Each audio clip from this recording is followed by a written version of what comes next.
আসসালামু আলাইকুম। আশা করছি সবাই ভালো আছেন। আজকে আমি শেয়ার করব ছোলার ডাল রান্নার রেসিপি। এটি ঘরে থাকা উপকরণ দিয়ে রান্না করা যাবে। মাছ মাংসের স্বাদকেও হার মানাবে। রুটি অথবা ভাত দুটোর সাথেই পরিবেশন করা যাবে। চলুন শুরু করা যাক। প্রথমে একটি কড়াইতে তেল গরম করে নিব। তেলটা গরম হয়ে গেলে এর মধ্যে দিয়ে দিব কুচি করে কেটে রাখা পেঁয়াজ। আমি এখানে 2টি বড় সাইজের পেঁয়াজ কুচি করে ব্যবহার করেছি। পেঁয়াজটা নাড়াচাড়া করে হালকা লাল লাল করে নিতে হবে। এরপরে দিয়ে দেবো 1 টুকরা দারচিনি, তেজপাতা, 3টি এলাচ দিয়ে আরও ভালোভাবে নাড়াচাড়া করব। এরপর পেঁয়াজটা যখন লাল লাল হয়ে যাবে তখন দিয়ে দিব 1/2 চামচ আদা বাটা, 2 চামচ পেঁয়াজ বাটা, 1 চামচ রসুন বাটা ও একটি কাঁচামরিচ দিয়ে ভালোভাবে নাড়াচাড়া করব। নাড়াচাড়া করে নিয়ে সামান্য একটু পানি দিয়ে দিব।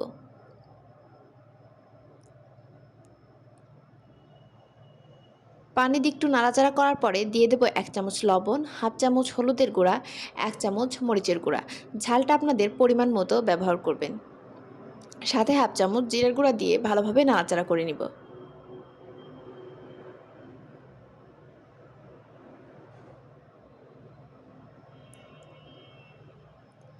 নাড়াচাড়া করে সামান্য একটু পানি দিয়ে দিব মশলাটা সেদ্ধ হওয়ার জন্য। সাথে দিয়ে দিব একটি টমেটো। টমেটোটা দেওয়ার চেষ্টা করবেন। টমেটো দেওয়ার ফলে ডালটা থেকে ভালো টেস্ট আসবে। দিয়ে ভালোভাবে নাড়াচাড়া করে ঢাকা চাপা দিয়ে রাখবো টমেটোটা সেদ্ধ হওয়ার জন্য। এরপর মশলা যখন কষানো হয়ে যাবে, টমেটোটা সেদ্ধ হয়ে যাবে, তখন ভালোভাবে নাড়াচাড়া করে টমেটোটাকে গলিয়ে নিব। মশলা ভালোভাবে কষানো হয়ে গেলে এর মধ্যে দিয়ে দিব ডাল। আমি এখানে ছোলার ডাল বা অ্যাঙ্কার ডাল যেটাই বলেন, বড় ডাল ব্যবহার করেছি, সাথে মসুরের ডাল।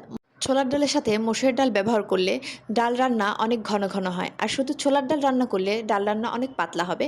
তাই আমি এখানে মসুরের ডাল ব্যবহার করেছি। আপনারা মসুরের ডাল ব্যবহার করার চেষ্টা করবেন, ডাল রান্না অনেক সুস্বাদু হবে। আমি এখানে ডালটা প্রায় 12 ঘন্টা ভিজিয়ে রেখেছিলাম।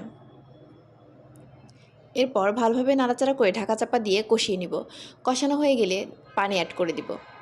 আমি যেহেতু ডালটা অনেকক্ষণ ভিজিয়ে রেখেছিলাম, তাই আমি এখানে ছোট গ্লাসের 2 গ্লাস পানি দিয়েছি। আপনারা যদি ডালটা অল্প সময় ভিজিয়ে রাখেন তাহলে পানি আরেকটু বাড়িয়ে দিবেন। পানি দিয়ে ভালোভাবে নাড়াচাড়া করে ঢাকা চাপা দিয়ে রাখবো ডালটা সেদ্ধ হওয়ার জন্য।